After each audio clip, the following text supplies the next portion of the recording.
Hi there, it's Nicole for Lawn Fawn, and today I have a card featuring the new Holiday Party Animals stamp set, and I've combined that with some Lawn Fawn dies and some other stamps from other stamp sets to create this Halloween themed card. I'm going to start by stamping the little Holiday Party Animal raccoon, and then from the older stamp set Happy Haunting, I'm going to stamp the moon and the bats. It's an older stamp set, but Lawn Fawn has just released the coordinating dies for this. So I'm really excited to use these to create a Halloween themed card. The little witch hat and the pumpkin are also from the Holiday Party Animal stamp set. Cute little accessories. All of these stamps coordinate perfectly with the previously released Party Animal, stamp set. So there's going to be 4 critters in all that are all kind of similar in style, and then lots and lots of accessory pieces, and you can create all kinds of great cards with these 2 stamp sets.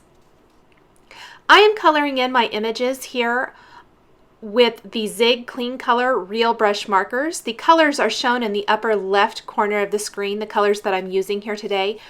I stamped my images on some Bristol Smooth cardstock. I really like the way these watercolor markers look on this cardstock. They blend nicely. It's really, really smooth. And I have found that I am getting great results with these markers and this cardstock. So I'm going to color all of these in.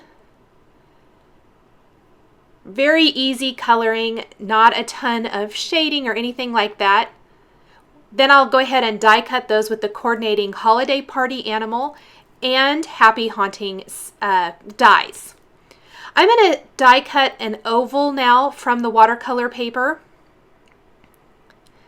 This is from the Small Stitched Ovals die collection, and then I'm going to grab my craft sheet so I can do some ink blending here and not ruin my work surface. I'm going to use the Seedless Preserves and Chipped Sapphire Distress inks and apply those to this die cut oval using the mini ink blending tool. These are 2 of my favorite colors for lots of different cards, but I like them a lot for Halloween themed cards. I think they look awesome together. Now, where these 2 colors meet, I really want to work hard to get a seamless transition from one color to the other before I do my distressing with the water in the mini mister. So I'll go ahead and move those out of the way, and then I'm going to spritz this whole thing really good, and the ink is going to start moving and reacting with the water. Now, where it's kind of creating little puddles of ink, I don't want that to be that prominent, I guess I want to say. So I'm just taking a little rag or cloth and kind of just dabbing that up so that it doesn't pool so bad in those areas. Now I die cut another oval, and I used the forest border to die cut a piece from this. This is going to go along the bottom of the oval to create my little Halloween scene.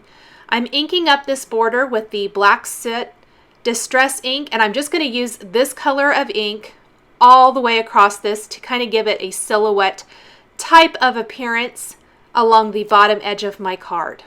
Again, I'm going to spritz that with water, and that's going to give some really nice effects and a kind of distressed look that will match the background of the card really nicely.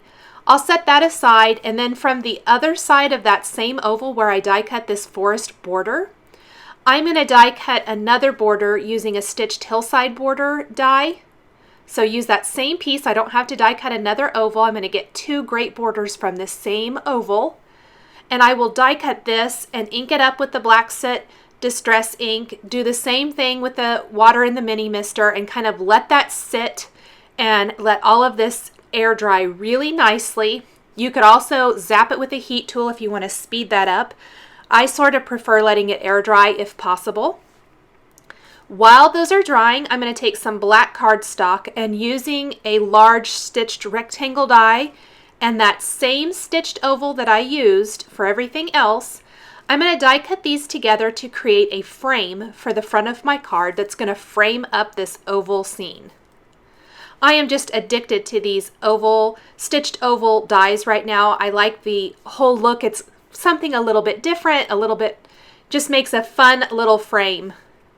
You can use two ovals together, or you can combine them with other dies like the rectangle, as I did for this card. I'm using greetings from the Booyah stamp set that say Happy Halloween. I used a powder tool first, and then I stamped the greeting with Versamark ink, and I'll sprinkle on some white embossing powder and then heat set that for a nice bold white greeting.